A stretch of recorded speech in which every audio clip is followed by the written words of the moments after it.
am so pleased to present a very special treat. We have on stage next for you a Christian comedian by the name of Bob Smiley. Bob has spent, get an applause before you even come out. Bob has spent the last 19 years traveling with Christian bands across the country like Newsboys and Mercy Me and Third Day. 19 years on the road. I thought I had a lot of miles on my truck as your vice chairman. But I asked him a little secret. I said, what's the best part about being on the road so much? And Bob said it was meeting the good people all across America, in churches, in schools, and all the places that he goes. And then I asked him, I said, what's the hardest part about being on the road? And you know what he said? He said it's maintaining that positive Christian attitude when your flight's delayed. I think that's pretty human. But please join me in a warm welcome for Christian comedian Bob Smiley.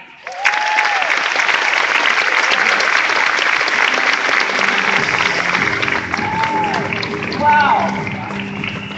What an honor to be here. And I can't wait to call my parents and tell them that Dan Patrick opened for me. That is amazing. I know a lot of you don't know me. I am a comedian. Like Amy said, I wasn't always a comedian. I was a stay-at-home dad for a while, but then we had kids. And had to get out of there.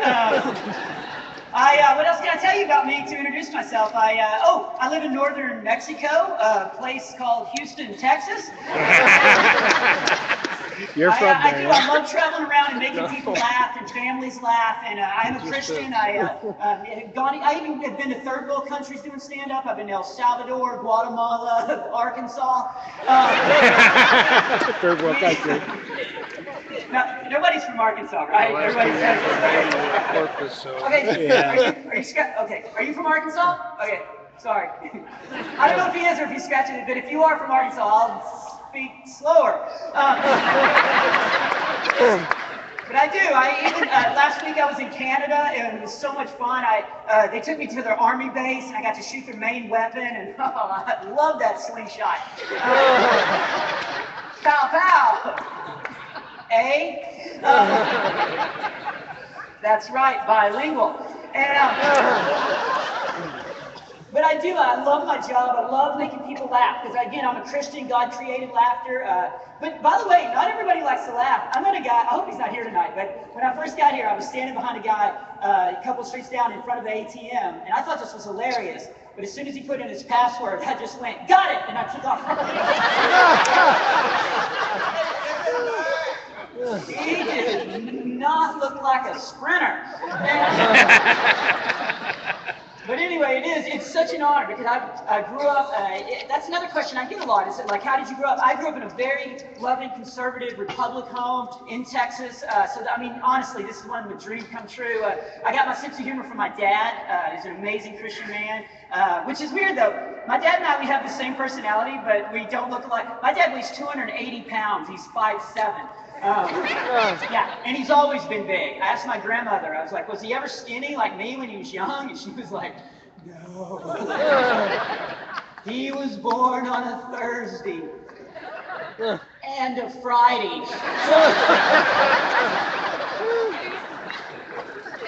And I'm not making fun of him because he loves being big. He's a big Texas boy. He loves it. He's always like, Bob, come stand next to me so we look like the number 10. I'm like, okay. But he is. I grew up in just a very loving, conservative home, and I value that so much. Actually, that's a good example of my dad's sense of humor. I went to him my second junior year in high school, and you guys are judgmental. Come on. I was not good at school. God blessed me with other talents. And that's the deal. I was a comedian. God made me a comedian, so my brain was a little different. So that meant I just wasn't good at school because I didn't process stuff the way like I remember first grade, my teacher said, class, you have to raise your hand to go to the bathroom. I was like, no, you don't. Watch.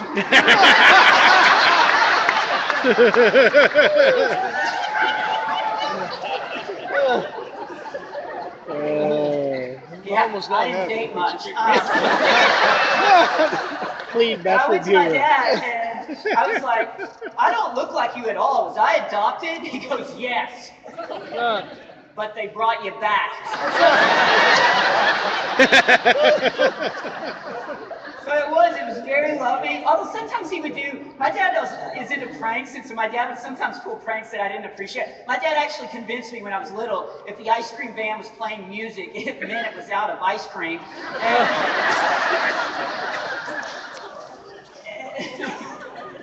I heard somebody go, oh, he's a great dad. I would not trade it for Oh, and I can talk about this because you are my people. Sometimes I go to churches and I don't want to ever offend anybody, but my favorite thing that I did with my dad growing up was he took me duck hunting. And I am sorry, that is the best when the sun's coming up in the morning and we'd be hiding under the slide by the swing set. And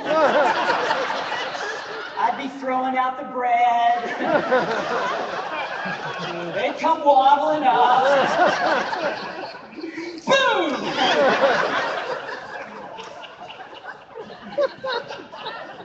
I am kidding. They didn't waddle like that. But it is, I value, and that's the important thing, is family has to be important. And my dad, but I'll tell you one other, actually I'll tell you two. One, these are pranks that my dad pulled on me that now I think they're funny, but back then, again, I grew up a very strong Christian kid, and so every night for 6 months, my dad had me take communion, and I thought it was because I was a strong Christian kid, and finally my brother was like, dude, he's just giving you NyQuil.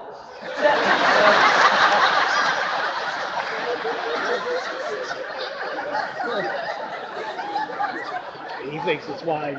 I like how a lot of you are laughing and some of you are like, that's a good idea.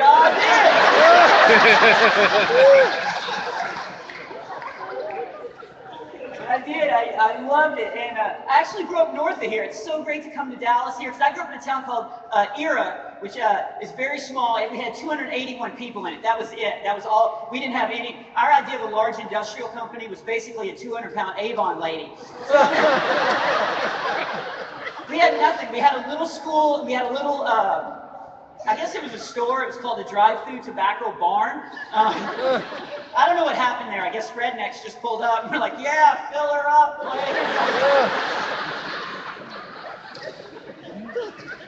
And so I did. I grew up with great conservative values of family first, God first, like this is what it's all about. That's the core values of your life. And another question I get a lot is, did you always want to be a comedian? And I didn't.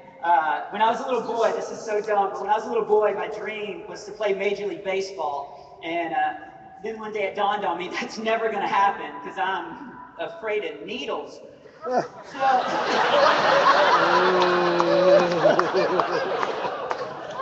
Not good. Steroids. Are we still okay?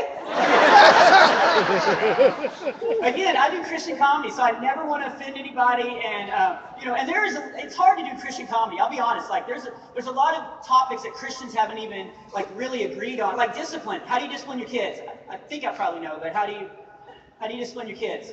Yeah. Okay. All right. You don't have to show me. Yeah, I've got 3 boys. I spank my kids. I firmly believe in discipline. And also, I'll be honest, when I had my first one, I got the James Dobson Strong-Willed Child book. And that helped me because it was thick enough that when I was spanking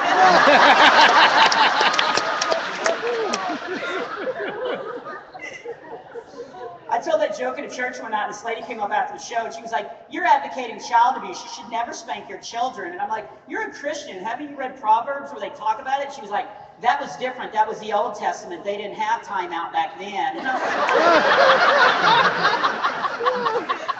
like, it's like, yeah, they did. What was the lion's den? Because spankings worked on me growing up. That's the way I was raised. Again, good conservative values. In fact, one time I was down front at our church, my dad used to lead singing because my dad has this deep macho voice. It's totally opposite of mine. In fact, his voice used to echo over the neighborhood. He used to tell me to do something. Kids in other households would get up and do it. Seriously, he'd be like, take out the trash. And kids 2 doors down would be like, yes, Lord. So my dad was leading singing at our church one time, and he goes, on this next song, let's stand to our feet. And I don't know why I did this, but I was sitting down front. I was like, yeah, everybody, stand to your feet. Good thing he said that. I almost stood to my liver.